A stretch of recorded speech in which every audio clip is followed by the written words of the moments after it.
आदाब बलंदर सिंह गुरबानी तुसीं वेख रहे हो प्रोग्राम नजरिया। ਅੱਜ ਦਾ ਨਜ਼ਰੀਆ ਬੇहद ਖਾਸ ਹੈ ਕਿਉਂਕਿ ਅੱਜ ਦਾ ਨਜ਼ਰੀਆ ਅਸੀਂ ਖਾਸ ਇੱਕ ਖਿੱਤੇ ਨੂੰ ਆਧਾਰਿਤ ਰੱਖਿਆ ਹੋਇਆ।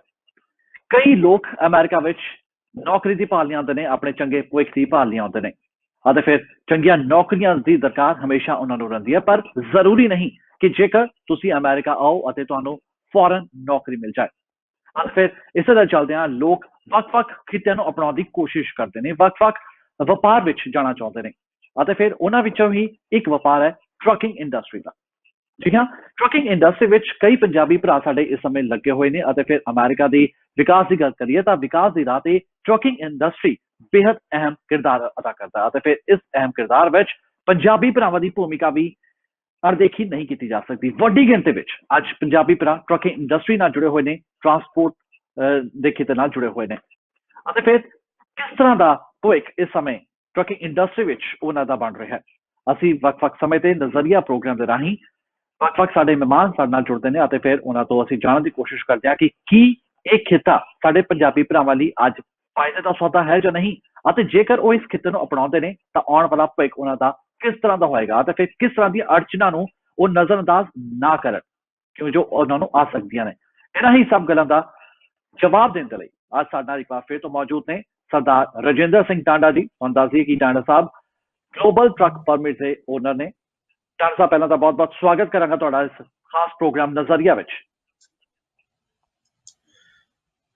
ਸ਼ੁਕਰੀਆ ਭਲਿੰਦਰ ਸਿੰਘ ਜੀ ਤੁਹਾਡਾ ਔਰ ਤੁਹਾਡੀ ਸਾਰੀ ਚੜ੍ਹਦੀ ਕਲਾ ਟੀਮ ਦਾ, ਮੇਰੇ ਵੱਲੋਂ ਔਰ ਸਾਡੀ ਸਾਰੀ ਗਲੋਬਲ ਟਰੱਕ ਪਰਮਿਟਸ ਦੀ ਟੀਮ ਵੱਲੋਂ ਤਹਿ ਦਿਲ ਤੋਂ ਸ਼ੁਕਰੀਆ ਮੈਂ ਅਦਾ ਕਰਦਾ ਜੀ। ਔਰ ਆਪਣੇ ਦਰਸ਼ਕਾਂ ਨੂੰ ਦੱਸਦਾ ਕਿ ਸਰਦਾਰ ਰਜਿੰਦਰ ਸਿੰਘ ਟਾਂਡਾ ਜੀ ਗਲੋਬਲ ਟਰੱਕ ਪਰਮਿਟ ਦੇ ਓਨਰ ਤਾਂ ਹੈ ਹੀ, ਪਰ ਨਾਲ ਹੀ ਇਹਨਾਂ ਦੀ ਜਿਹੜੀ ਫਰਮ ਹੈਗੀ ਹੈ ਉਹ ਕਿਸ ਤਰ੍ਹਾਂ ਨਾਲ ਕੰਮ ਕਰਦੇ ਤੁਹਾਨੂੰ ਦੱਸ ਦਈਏ ਕਿ ਇਹ ਟਰੱਕ ਪਰਮਿਟਸ ਪ੍ਰੋਵਾਈਡ ਕਰਦੇ ਨੇ, ਟਰੱਕ ਲਾਇਸੈਂਸ ਪਲੇਟਸ ਪ੍ਰੋਵਾਈਡ ਕਰਵਾਉਂਦੇ ਨੇ, ਕੰਪਲਾਇੰਸ ਸਰਵਿਸਿਜ਼ ਪ੍ਰੋਵਾਈਡ ਕਰਾਉਂਦੇ ਨੇ ਔਰ ਤਕਰੀਬਨ 15 ਸਾਲਾਂ ਤੋਂ ਲਗਾਤਾਰ ਅਮਰੀਕਾ ਦੀ ਕੈਲੀਫੋਰਨੀਆ ਦੀ ਧਰਤੀ ਤੇ ਇਹ ਆਪਣੇ ਪੈਰ ਜਮਾ ਕੇ ਇੱਥੇ ਮੌਜੂਦ ਨੇ।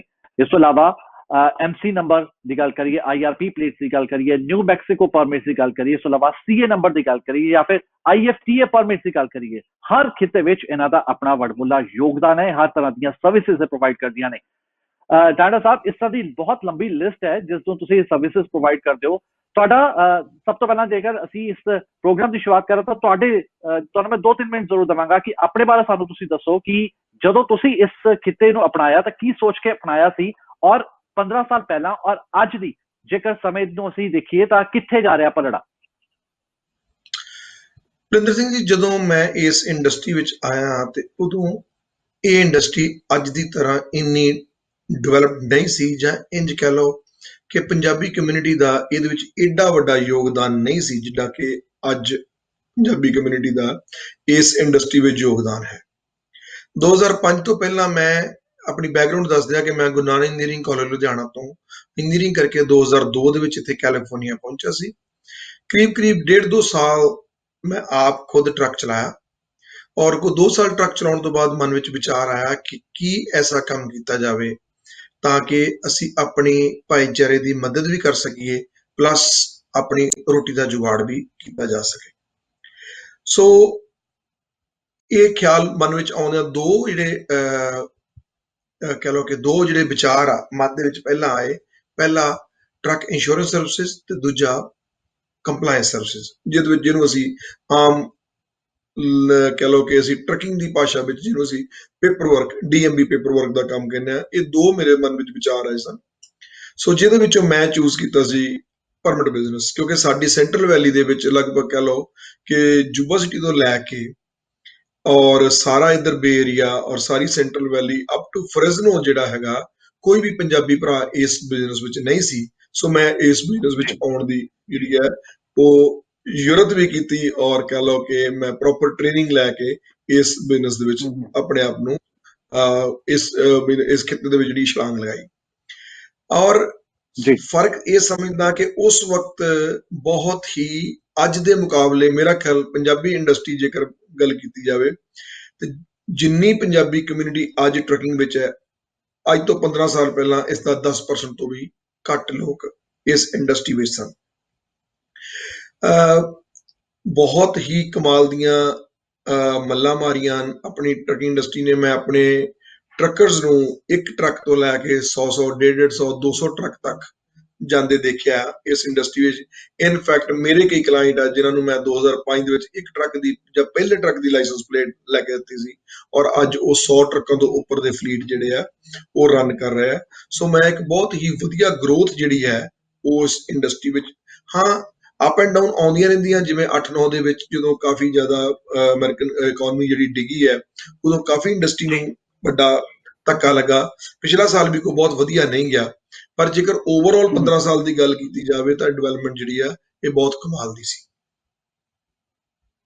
ਸੋ ਆਲ ਓਵਰ ਬਿਜ਼ਨਸ ਦੀ ਗੱਲ ਕਰੀਏ ਤਾਂ ਟਰੱਕਿੰਗ ਬਿਜ਼ਨਸ ਸ਼ੁਰੂ ਕਰਨ ਲਈ ਸਭ ਤੋਂ ਪਹਿਲਾਂ ਤਾਂ ਇਹ ਜਾਣਨਾ ਚਾਹਾਂਗੇ ਕਿ ਕਿਹੜੀਆਂ-ਕਿਹੜੀਆਂ ਗੱਲਾਂ ਦਾ ਖਾਸ ਧਿਆਨ ਇੱਕ ਬਿਜ਼ਨਸਮੈਨ ਨੂੰ ਕਰਨਾ ਚਾਹੀਦਾ, ਕਿਉਂਕਿ ਜਦੋਂ ਵੀ ਕੋਈ ਨਵਾਂ ਬਿਜ਼ਨਸ ਸ਼ੁਰੂ ਕੀਤਾ ਜਾਂਦਾ ਹੈ ਤਾਂ ਪੋਜ਼ਿਟਿਵ ਔਰ ਨੈਗੇਟਿਵ ਦੋਨੋਂ ਇੰਪੈਕਟ ਦੇਖੇ ਜਾਂਦੇ ਨੇ। ਸੋ ਕਿਹੜੀਆਂ-ਕਿਹੜੀਆਂ ਖਾਸ ਗੱਲਾਂ ਦਾ ਧਿਆਨ ਬੇहद ਜ਼ਰੂਰੀ ਹੈ?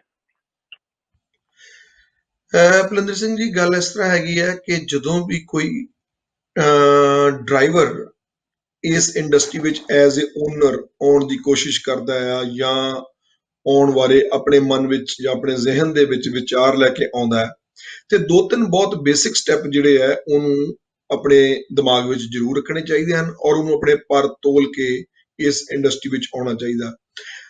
ਥੋੜਾ ਜਿਹਾ ਮੈਂ ਦੇਖਿਆ ਕਿ ਸਾਡੇ ਪਿਛਲੇ ਦਿਨਾਂ ਤੋਂ ਕੋਈ 5-7 ਸਾਲ ਤੋਂ ਕਾਫੀ ਦੌੜ ਜੀ ਲੱਗ ਚੁੱਕੀ ਹੈ ਡਰਾਈਵਰਸ ਦੀ ਇਸ ਇੰਡਸਟਰੀ ਵੱਲ ਐਜ਼ ਏ ਓਨਰ ਜਾਣ ਦੀ। ਕਿਉਂਕਿ ਪਹਿਲਾਂ ਜਦੋਂ ਸਟਾਰਟ ਕਰਦੇ ਹਾਂ ਤੇ ਅਸੀਂ as a owner operator start ਕਰਦੇ ਹਾਂ। ਅਸੀਂ ਇੱਕ ਟਰੱਕ ਲੈ ਕੇ, ਜੋ ਨਾਰਮਲ ਜਿਹੜਾ ਇੱਕ ਟ੍ਰੈਂਡ ਹੈਗਾ, ਨਾਰਮਲ ਟ੍ਰੈਂਡ ਜਿਹੜਾ ਹੈਗਾ ਆ, ਉਹਦੇ ਵਿੱਚ ਅਸੀਂ ਇੱਕ ਟਰੱਕ ਲੈ ਕੇ ਸ਼ੁਰੂਆਤ ਕਰਦੇ ਹਾਂ। ਉਸ ਤੋਂ ਬਾਅਦ ਫਿਰ ਅਗਲਾ ਟਰੱਕ, ਫਿਰ ਅਗਲਾ ਟਰੱਕ। ਇਸ ਤਰ੍ਹਾਂ ਕਈ ਲੋਕ ਜਿਹੜੇ ਸੱਜਣ ਹੈ ਉਹ ਇੱਕ ਟਰੱਕ ਨੂੰ ਵੀ ਬਹੁਤ ਸਮਝਦੇ ਆ। ਉਹ ਆਪਣਾ ਇੱਕ ਟਰੱਕ ਲੈ ਕੇ ਹੀ ਸਾਰੀ ਜ਼ਿੰਦਗੀ ਆਪਰੇਟਰ ਐਜ਼ ਏ, ਕਿਉਂਕਿ ਉਹਨਾਂ ਦੀ ਫਾਈਨੈਂਸ਼ੀਅਲ ਪ੍ਰੋਬਲਮ, ਉਹਨਾਂ ਦੀ ਸਟੱਡੀ ਦੀ ਪ੍ਰੋਬਲਮ, ਇੰਗਲਿਸ਼ ਸਪੀਕਿੰਗ ਦੀ ਪ੍ਰੋਬਲਮ, ਸੋ ਇਹ ਸਾਰੀਆਂ ਪ੍ਰੋਬਲਮ ਜਿਹੜੀਆਂ ਆਉਂਦੀਆਂ, ਕਈ ਲੋਕ ਜਿਹੜੇ ਆ ਉਹ ਇੱਕ ਟਰੱਕ ਤੱਕ ਹੀ ਸੀਮਤ ਹੋ ਕੇ ਰਹਿ ਜਾਂਦੇ ਆ। ਕਈ ਸੱਜਣ 2-4-5 ਟਰੱਕਾਂ ਤੱਕ ਚੱਲ ਜਾਂਦੇ ਆ, ਔਰ ਕਈ ਲੋਕ ਬਹੁਤ ਹੀ ਵੱਡੀ ਛਾਲ ਮਾਰਦੇ ਔਰ ਬੜਾ ਮਿਹਨਤ ਕਰਦੇ ਆ, ਉਹ 50-100 ਟਰੱਕਾਂ ਤੱਕ ਦਾ ਵੀ ਐਕਸਪੈਂਡ ਕਰ ਜਾਂਦੇ ਆ। ਜਿਹੜਾ ਖਿਆਲ ਰੱਖਣ ਦਾ ਸੰਬੰਧ ਹੈ, ਜਿੱਥੇ ਦਾ ਖਿਆਲ ਰੱਖਣ ਦਾ ਸੰਬੰਧ ਹੈ, ਤੇ ਮੈਂ 2-3 ਚੀਜ਼ਾਂ ਬੇਸਿਕਲੀ ਜਿਹੜੀਆਂ ਆਪਣੇ ਟਰੱਕਰ ਵੀਰਾਂ ਨੂੰ ਜਾਂ ਆਪਣੇ ਪੰਜਾਬੀ ਭਰਾਵਾਂ ਨੂੰ ਕਹਿਣਾ ਚਾਹੁੰਦਾ ਹੈ ਕਿ ਦੇਖੋ, ਇੰਸ਼ੋਰੈਂਸ ਅੱਜ ਕੱਲ੍ਹ ਬਹੁਤ ਬੁਰੀ ਤਰ੍ਹਾਂ ਐਕਸਪੈਂਸਿਵ ਹੋ ਚੁੱਕੀ ਹੈ। ਮੈਂ ਕਹਾਂਗਾ ਕਿ ਜਦੋਂ ਵੀ ਤੁਸੀਂ ਇੰਸ਼ੋਰੈਂਸ ਦਾ ਪਾਰਟ ਵਿੱਚ ਕਵਰ ਕਰੋ, ਜੇਕਰ ਮੈਂ ਉਦੋਂ ਪਾਰਟਿਸਿਪੇਟ ਕਰਦਾ ਹਾਂ ਤਾਂ ਉਹਦੇ ਬਾਰੇ ਅਸੀਂ ਬਹੁਤ ਡਿਟੇਲ 'ਚ ਗੱਲ ਕਰਾਂਗੇ, ਕਿਉਂਕਿ ਇੰਸ਼ੋਰੈਂਸ ਦੇ ਆਪਣੇ ਆਪ ਵਿੱਚ ਹੀ 2-3 ਐਪੀਸੋਡ ਸਾਨੂੰ ਕਰਨੇ ਜ਼ਰੂਰੀ ਹੈ। ਇੰਸ਼ੋਰੈਂਸ ਆਪਣੇ ਆਪ ਵਿੱਚ ਏਡਾ ਵੱਡਾ ਫੀਲਡ ਹੈ। ਪਰ ਮੋਟੇ ਰੂਪ ਵਿੱਚ ਮੈਂ ਅਗਰ ਗੱਲ ਕਹਿਣੀ ਹੋਵੇ ਤਾਂ ਕੋਈ ਵੀ ਡਰਾਈਵਰ ਵੀਰ ਜਿਹਦਾ 2 ਸਾਲ ਤੋਂ ਘੱਟ ਐਕਸਪੀਰੀਅੰਸ ਹੈ, ਮੈਂ ਸਮਝਦਾ ਕਿ ਜਾਂ ਉਹਦੇ ਕੋਲ ਐਸਾ ਕੋਈ ਡਰਾਈਵਰ ਨਹੀਂ ਹੈ ਜਿਹਦੇ ਕੋਲ 2 ਸਾਲ ਦਾ ਘੱਟ ਐਕਸਪੀਰੀਅੰਸ ਹੈ, ਤੇ ਉਹਨੂੰ ਟਰੱਕਿੰਗ ਇੰਡਸਟਰੀ ਵਿੱਚ ਹਾਲੇ ਨਹੀਂ ਆਉਣਾ ਚਾਹੀਦਾ। ਖਾਸ ਕਰਕੇ ਮੇਰੇ ਉਹ ਵੀਰ ਜਿਨ੍ਹਾਂ ਦੇ ਲਾਇਸੈਂਸ ਜਿਹੜੇ ਆ ਉਹ 1.25 ਸਾਲ ਜਾਂ 1.5 ਸਾਲ ਜਾਂ 1 ਸਾਲ ਪੁਰਾਣੇ ਹੈ। ਮੇਰੀ ਇਹ ਹਮੇਸ਼ਾ ਗੁਜ਼ਾਰਿਸ਼ ਵੀ ਹੈ ਔਰ ਮੇਰਾ ਸੁਝਾਅ ਵੀ ਹੈ ਕਿ ਉਹ ਵੀਰਾਂ ਨੂੰ 7-8 ਮਹੀਨੇ, 10 ਮਹੀਨੇ ਜਾਂ ਸਾਲ, ਜਦ ਤੱਕ ਉਹਨਾਂ ਦਾ ਲਾਇਸੈਂਸ ਜਿਹੜਾ ਹੈਗਾ, ਜਿਹੜਾ ਟਰੱਕਿੰਗ ਜਿਹੜਾ ਕਲਾਸ A ਲਾਇਸੈਂਸ ਹੈਗਾ, ਜਦ ਤੱਕ ਉਹ 2 ਸਾਲ ਪੁਰਾਣਾ ਨਹੀਂ ਹੁੰਦਾ, ਔਰ ਉਹਨਾਂ ਨੂੰ ਟਰੱਕਿੰਗ ਇੰਡਸਟਰੀ ਵਿੱਚ ਨਹੀਂ ਆਉਣਾ ਚਾਹੀਦਾ। ਉਹਦਾ ਕਾਰਨ ਇਹ ਹੈ ਕਿ ਜਿਹੜੀ ਇੰਸ਼ੋਰੈਂਸ ਹੈ ਉਹ 2 ਸਾਲ ਦੇ ਡਰਾਈਵਰ ਦੀ ਔਰ 2.25 ਸਾਲ ਦੇ ਡਰਾਈਵਰ ਦੀ, ਸਰ, ਕਿਉਂਕਿ 2.25 ਸਾਲ ਇੱਕ ਕਹ ਲਓ ਕਿ ਇੱਕ ਫਿਗਰ ਐਸੀ ਇੰਡਸਟਰੀ ਨੇ, ਟਰੱਕਿੰਗ ਜਿਹੜੀਆਂ ਇੰਸ਼ੋਰੈਂਸ ਕੰਪਨੀ, ਉਹਨਾਂ ਨੇ ਇੱਕ ਫਿਗਰ ਸੈੱਟ ਕੀਤੀ ਹੈ ਕਿ ਜਿਹੜੇ ਡਰਾਈਵਰ ਦੀ 2 ਸਾਲ ਤੋਂ ਘੱਟ ਦਾ ਐਕਸਪੀਰੀਅੰਸ ਹੈ ਜਾਂ ਵੱਧ ਆ, ਇੱਕ ਲਾਈਨ ਵੱਜੀ ਹੋਈ ਹੈ, 2 ਤੋਂ ਘੱਟ ਵਾਲਾ ਚਾਹੇ ਇੱਕ ਮਹੀਨਾ ਘੱਟ ਆ ਜਾਂ 6 ਮਹੀਨੇ ਘੱਟ ਆ, ਉਹਨੂੰ 2 ਤੋਂ ਘੱਟ ਵਾਲੇ 'ਚ ਮੰਨਿਆ ਜਾਂਦਾ। ਔਰ 2 ਤੋਂ ਘੱਟ ਵਾਲੇ ਦੀ ਜਿਹੜੀ ਇੰਸ਼ੋਰੈਂਸ ਜੇ ਮੋਟੇ ਰੂਪ ਦੇਖਿਆ ਜਾਵੇ ਤੇ ਉਹ 30 ਤੋਂ ਲੈ ਕੇ 40% ਤੱਕ ਵੱਧ ਜਾਂਦੀ ਹੈ, 50% ਤੱਕ ਵੀ ਵੱਧ ਜਾਂਦੀ ਹੈ। ਸੋ ਜੇ ਇੱਕ ਟਰੱਕ ਦੀ ਇੰਸ਼ੋਰੈਂਸ ਮੰਨ ਲਓ 20,000 ਹੈ, ਤੇ ਅਗਰ 2 ਸਾਲ ਤੋਂ ਘੱਟ ਤੁਹਾਡੀ ਐਕਸਪੀਰੀਅੰਸ ਹੈਗਾ, ਤੇ ਇਹ ਇੰਸ਼ੋਰੈਂਸ 30 ਤੋਂ ਲੈ ਕੇ 35-40,000 ਤੱਕ ਹੋ ਸਕਦੀ ਹੈ। ਸੋ ਤੁਹਾਡੀ ਜਿਹੜੀ ਕਮਾਈ ਦਾ ਇੱਕ ਵੱਡਾ ਹਿੱਸਾ ਜਿਹੜਾ ਇੰਸ਼ੋਰੈਂਸ ਕੰਪਨੀ ਜਿਹੜੀ ਉਹ ਲੈ ਜਾਂਦੀ ਹੈ। ਸੋ ਮੇਰੀ ਰਿਕਮੈਂਡੇਸ਼ਨ ਸਭ ਤੋਂ ਪਹਿਲੀ ਇਹ ਹੈ ਕਿ ਤੁਹਾਨੂੰ ਤੁਹਾਡਾ ਲਾਇਸੈਂਸ ਜਿਹੜਾ ਹੈ ਉਹ ਘੱਟ ਤੋਂ ਘੱਟ 2 ਸਾਲ ਪੁਰਾਣਾ ਜ਼ਰੂਰ ਹੋਵੇ। ਦੂਜਾ ਖਿਆਲ ਰੱਖਣ ਜਾਣਾ ਆ ਕਿ ਜਦੋਂ ਅਸੀਂ ਇਸ ਇੰਡਸਟਰੀ 'ਚ ਆਉਣਾ ਆ, ਤੇ ਸਾਡੇ ਕੋਲ ਇੱਕ ਟਰੱਕ ਬਾਏ ਕਰਨ ਤੋਂ ਬਾਅਦ, ਪਲੇਟਾਂ ਲੈਣ ਤੋਂ ਬਾਅਦ, ਇੰਸ਼ੋਰੈਂਸ ਦਾ ਡਾਊਨ ਪੇਮੈਂਟ ਦੇਣ ਤੋਂ ਬਾਅਦ ਇੱਕ ਰਕਮ ਜਿਹੜੀ ਘੱਟੋ ਘੱਟ ਵੀ 2 ਮਹੀਨੇ ਦੇ ਟਰੱਕ ਨੂੰ ਰਨ ਕਰਨ ਵਾਸਤੇ ਜਾਂ ਤੁਹਾਡੇ ਘਰ ਦੇ ਖਰਚੇ ਚਲਾਉਣ ਵਾਸਤੇ, ਜਿੰਨੀ 2 ਮਹੀਨੇ ਦੇ ਖਰਚੇ ਜਿਹੜੇ ਉਹ ਤੁਹਾਡੇ ਕੋਲ ਜ਼ਰੂਰ ਆਪਣੇ ਕੋਲ ਸੇਵ ਹੋਣੇ ਚਾਹੀਦੇ ਹਨ। ਅਦਰਵਾਈਜ਼ ਤੁਹਾਨੂੰ ਜਿਹੜਾ ਆ ਉਹ ਸ਼ੁਰੂ ਵਿੱਚ ਹੀ ਬਹੁਤ ਮੁਸ਼ਕਲਾਂ ਦਾ ਸਾਹਮਣਾ ਕਰਨਾ ਪੈਂਦਾ।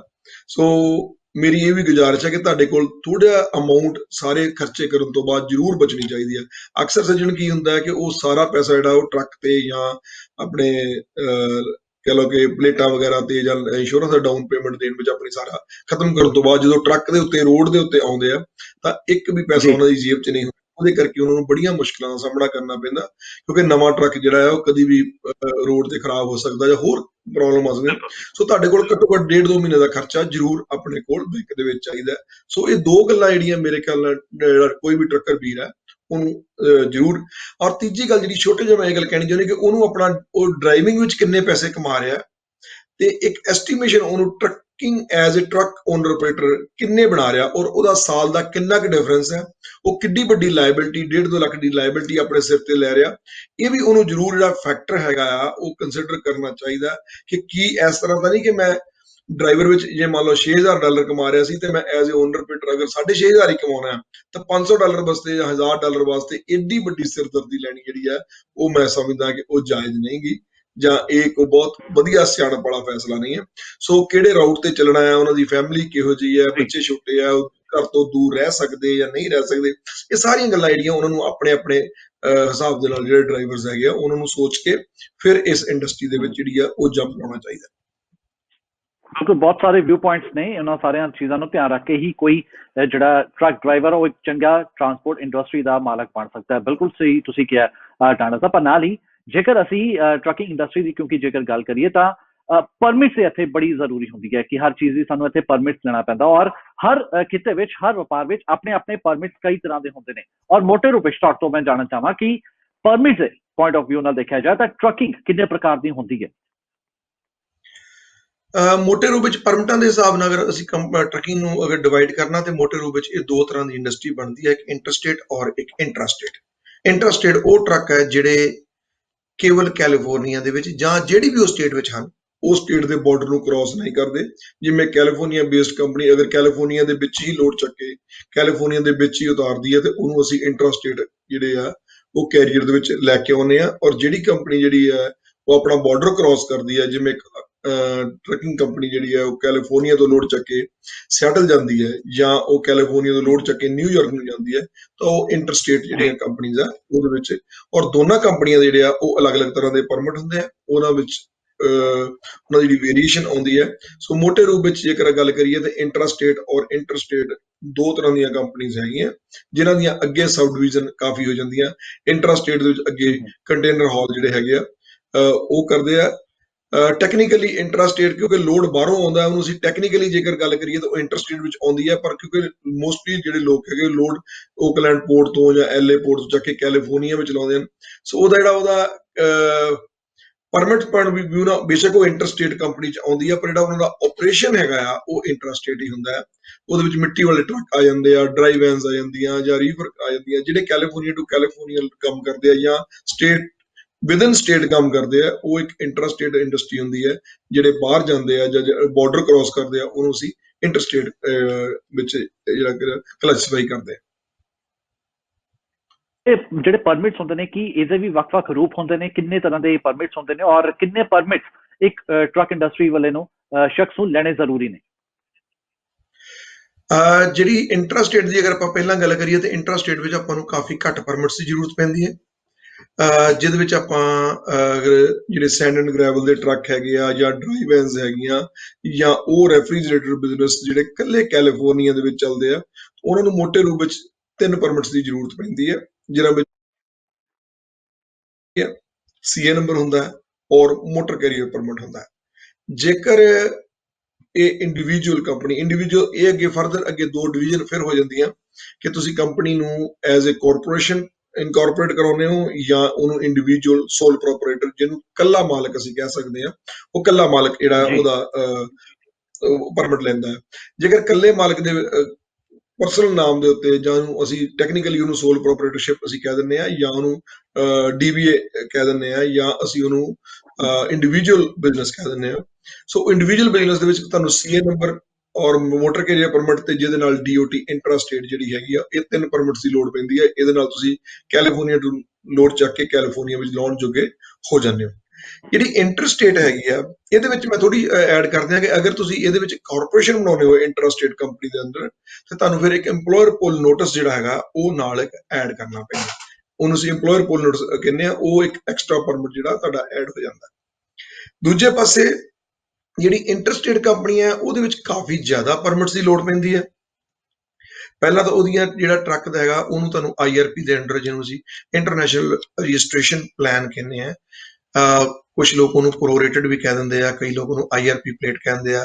ਪੰਜਾਬੀ ਦੇ ਵਿੱਚ ਜਿਹੜਾ ਪ੍ਰਚਲਿਤ ਨੇਮ ਹੈਗਾ ਉਹ 48 ਸਟੇਟ ਦੀਆਂ ਲਾਇਸੈਂਸ ਪਲੇਟ ਅਸੀਂ ਆਮ ਹਾਲਾਂਕਿ ਉਹ 48 ਨਹੀਂ ਹੁੰਦੀਆਂ, ਉਹਨਾਂ ਵਿੱਚ ਕੈਨੇਡੀਅਨ ਪ੍ਰੋਵਿੰਸਸ ਵੀ ਆਉਂਦੀਆਂ ਹੈਗੀਆਂ। ਸੋ ਕਰੀਬ 57 ਦੇ ਕਰੀਬ ਬਣਦੀਆਂ ਹੈਗੀਆਂ ਸਟੇਟਸ, ਪਰ ਆਮ ਜਿਹੜਾ ਪ੍ਰਚਲਿਤ ਨੇਮ ਆ ਉਹ ਹੈਗਾ 48 ਸਟੇਟਾਂ ਦੀਆਂ ਪਲੇਟਾਂ ਜਾਂ 48 ਸਟੇਟ ਪਲੇਟ ਅਸੀਂ ਕਹਿੰਦੇ ਆ। ਪਰ ਟੈਕਨੀਕਲੀ ਜਿਹੜਾ ਉਹਦਾ ਨਾਮ ਹੈਗਾ ਉਹ IRP ਇੰਟਰਨੈਸ਼ਨਲ ਰਜਿਸਟ੍ਰੇਸ਼ਨ ਪਲਾਨ ਹੈ। ਸੋ ਬੇਸਿਕਲੀ ਟਰੱਕ ਨੂੰ ਉਹਦੀ ਜ਼ਰੂਰਤ ਹੁੰਦੀ ਹੈ। ਕਿਸੇ ਵੀ ਟਰੱਕ ਨੂੰ ਇੰਟਰਸਟੇਟ ਟਰੈਵਲ ਕਰਨ ਵਾਸਤੇ, ਕੈਲੀਫੋਰਨੀਆ ਤੋਂ ਬਾਹਰ ਜਾਣ ਵਾਸਤੇ IRP ਪਲੇਟਸ ਦੀ ਲੋੜ ਹੈ। ਉਸ ਤੋਂ ਇਲਾਵਾ ਕੰਪਨੀ ਨੂੰ ਜਿਹੜੇ ਪਰਮਿਟ ਲੋੜ ਹੁੰਦੀ ਹੈ ਉਹ ਸਭ ਤੋਂ ਪਹਿਲਾਂ CA ਨੰਬਰ ਔਰ ਮੋਟਰ ਕੈਰੀਅਰ ਪਰਮਿਟ, ਜਿਵੇਂ ਅਸੀਂ ਇੰਟਰਸਟੇਟ ਵਾਸਤੇ ਯੂਜ਼ ਕਰਦੇ ਹਾਂ। ਉਸ ਤੋਂ ਬਾਅਦ ਜਿਹੜੀ ਇਹਦੀ DOT ਹੁੰਦੀ ਆ ਉਹ ਇੱਕ ਡਿਫਰੈਂਟ ਟਾਈਪ ਦੀ DOT, ਜਿਹਨੂੰ ਅਸੀਂ ਇੰਟਰਸਟੇਟ DOT ਕਹਿੰਦੇ ਹਾਂ। ਉਹਦੇ ਨਾਲ MC ਪਰਮਿਟ ਜਿਹੜਾ ਫੈਡਰਲ ਮੋਟਰ ਕੈਰੀਅਰ ਤੋਂ ਮਿਲਦਾ। ਇਹ 4 ਬੜੇ ਬੇਸਿਕ ਪਰਮਿਟ ਹਨ। ਇਸ ਤੋਂ ਇਲਾਵਾ ਤੁਹਾਨੂੰ ਫਿਊਲ ਟੈਕਸ ਵਾਸਤੇ, ਫਿਊਲ ਟੈਕਸ ਦੀ ਇਕੁਲਾਈਜੇਸ਼ਨ ਕਰਨ ਵਾਸਤੇ IFTA ਪਰਮਿਟ, ਜਿਹੜਾ ਕਿ ਇੰਟਰਨੈਸ਼ਨਲ ਫਿਊਲ ਟੈਕਸ ਐਸੋਸੀਏਸ਼ਨ, ਜਿਹੜੀ ਤੁਹਾਨੂੰ ਖਾਸ ਕਰਕੇ ਜਿਹੜਾ ਬੋਰਡ ਆਫ ਇਕੁਲਾਈਜੇਸ਼ਨ ਹੈਗਾ ਕੈਲੀਫੋਰਨੀਆ ਦਾ, ਉਹ ਇਸ਼ੂ ਕਰਦਾ ਹੈ। ਉਸ ਦੇ ਨਾਲ ਇੱਕ ਨਵਾਂ ਪਰਮਿਟ ਆ ਜਿਹਨਾਂ ਨੇ ਪਿਛਲੇ 10 ਸਾਲ ਤੋਂ ਚਾਲੂ ਕੀਤਾ, ਜਿਹਦਾ ਨਾਮ UCR ਹੈਗਾ, ਯੂਨੀਫਾਈਡ ਕੈਰੀਅਰ ਰਜਿਸਟ੍ਰੇਸ਼ਨ, ਉਹਦੀ ਲੋੜ ਪੈਂਦੀ ਹੈ। ਔਰ ਇਸ ਦੇ ਨਾਲ ਜੇਕਰ ਸੋਲ ਪ੍ਰੋਪਰਾਈਟਰਸ਼ਿਪ ਹੈ, ਅਗਰ ਇਕੱਲੇ ਦਾ ਆਦਮੀ ਦਾ ਬਿਜ਼ਨਸ ਹੈ ਤੇ ਫਿਰ ਨਹੀਂ, ਪਰ ਜੇਕਰ ਕਾਰਪੋਰੇਸ਼ਨ ਹੈ ਤਾਂ ਉਹਦੇ ਵਿੱਚ ਫਿਰ EMPLOYER ਪੁੱਲ ਨੋਟਿਸ, ਜਿਹੜਾ ਮੈਂ ਇੰਟਰਸਟੇਟ ਵਾਸਤੇ ਕਿਹਾ ਸੀ, EMPLOYER ਪੁੱਲ ਨੋਟਿਸ ਦੀ ਜ਼ਰੂਰਤ ਪੈਂਦੀ ਹੈ ਉਸ ਕੰਪਨੀ ਨੂੰ ਜਦੋਂ ਉਹਨੇ ਬਾਰਡਰ ਕ੍ਰਾਸ ਕਰਨਾ। ਸੋ ਇਹ 7 ਪਰਮਿਟ ਮੋਟੇ ਰੂਪ ਵਿੱਚ ਚਾਹੀਦੇ ਆ। ਇਸ ਤੋਂ ਇਲਾਵਾ ਟਰੱਕਰ ਵੀਰਾਂ ਨੂੰ 4 ਸਟੇਟਸ ਜਿਹੜੀਆਂ ਅਮਰੀਕਾ ਦੀਆਂ ਹਨ, ਅਗਰ ਤੁਸੀਂ ਉਹਨਾਂ ਵਿੱਚ ਐਂਟਰ ਕਰਨਾ ਹੈ, ਉਹ 4 ਸਟੇਟ ਜਿਹੜੀਆਂ ਉਹ ਅਲੱਗ ਤੋਂ ਆਪਣੇ ਪਰਮਿਟ ਜਿਹੜੀਆਂ ਰਿਕੁਆਇਰ ਕਰਦੀਆਂ, ਜਿਨ੍ਹਾਂ ਦੇ ਵਿੱਚ ਇੱਕ ਨਿਊ ਮੈਕਸੀਕੋ ਆਉਂਦੀ ਹੈ, ਓਰੇਗਨ ਆਉਂਦੀ ਹੈ, ਨਿਊਯਾਰਕ ਆਉਂਦੀ ਹੈ ਔਰ ਕੰਟਕੀ ਆਉਂਦੀ ਹੈ। ਇਹ 4 ਸਟੇਟ ਜਿਹੜੀਆਂ ਆ ਇਹ ਅਲੱਗ ਤੋਂ, ਬੇਸ਼ੱਕ 7 ਪਰਮਿਟ ਜਿਹੜੇ ਆ ਉਹ ਬੇਸਿਕ ਚਾਹੀਦੇ ਹਨ, ਪਰ ਇਹ 7 ਜਿਹੜੀਆਂ 4 ਸਟੇਟਸ ਹੈਗੀਆਂ, ਨਿਊ ਮੈਕਸੀਕੋ, ਕੰਟਕੀ, ਓਰੇਗਨ ਔਰ ਨਿਊਯਾਰਕ, ਇਹ ਆਪਣੇ ਆਪ ਵਿੱਚ ਤੁਹਾਨੂੰ 4 ਅਲੱਗ ਤਰ੍ਹਾਂ ਦੇ ਪਰਮਿਟ ਰਿਕੁਆਇਰ ਕਰਦੀਆਂ ਹਨ। ਸੋ ਜੇਕਰ ਅਸੀਂ ਕੁੱਲ ਮਿਲਾ ਕੇ ਗੱਲ ਕਰੀਏ ਤਾਂ ਕਰੀਬ 10 ਤੋਂ ਲੈ ਕੇ 12 ਪਰਮਿਟਸ ਜਿਹੜੇ ਆ ਤੁਹਾਨੂੰ 48 ਸਟੇਟ ਵਿੱਚ ਚੱਲਣ ਵਾਸਤੇ ਚਾਹੀਦੇ ਹਨ।